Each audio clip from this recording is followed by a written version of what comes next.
So as working adults, we tend to connect at the press of a button. But when you look at the edtech industry, ironically, we're not actually using technology to connect kids. That's to connect kids to new peer groups or to additional supportive adults in their lives. And my research is trying to ask, why is that? Why is our edtech market leaning so heavily in the direction of content and assessment and not on leveraging technology to connect us in new ways? So there's three big reasons that I'm arriving upon that this is happening, and it actually really explains why, in a very predictable manner, edtech entrepreneurs are ignoring this opportunity. The first is sort of our philosophical concept of what school should be. As early as John Dewey, we were considering school as a sort of embryonic community. That's to quote him directly. And the idea there was that it's a very enclosed, protective community where children can sort of be socialized with one another, but in a contained environment where they eventually will hatch into the world ready to interact with other adults outside of their immediate community. But the problem with that is that we're not actually paying attention to the sort of unintended consequence that we're shutting students off, particularly those from low-income and minority backgrounds, from networks that could be truly powerful in seeding new opportunities in their lives. The second and related trend is how we think about privacy. Now, obviously, the edtech community is talking a lot about privacy these days, related to how student data moves in and out of schools, in whose hands that data resides, and how we protect students' data. The critical thing there, though, is that there's another unintended consequence of privacy, which is that it's really hard for companies to come in and try and connect students online to outside adults, experts, professionals, or mentors.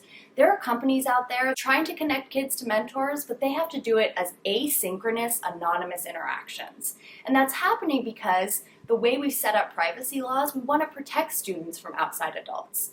Now, again, that's a virtuous goal, but the unintended consequence is that you have students in communities who don't know anyone who's graduated from college, who have a limited network of adults working in the knowledge economy, and we've cut off access that we could actually grant them through technological tools to those communities of adults and mentors and coaches. The third reason is a pretty obvious one, and that's that our accountability apparatus focuses so much on what students know that it's caused us to fully ignore who students know.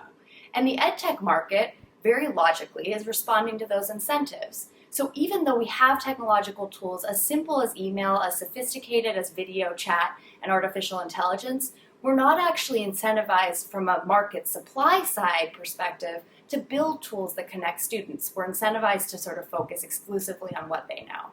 So what do we do about this? We want to retain our concepts of childhood, we want to protect our children, we want to make sure that children are gaining academic skills. But let's not ignore the cost of isolating children from new networks.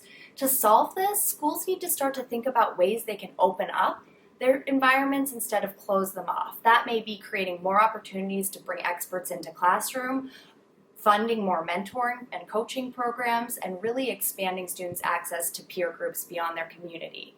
For policymakers, this is really paying attention to the unintended consequences of how we've conceived a school as a closed-off environment and thinking about linking students to new communities, knowing that that could be part and parcel of solving not only human capital challenges, but the challenge of getting students to and through college.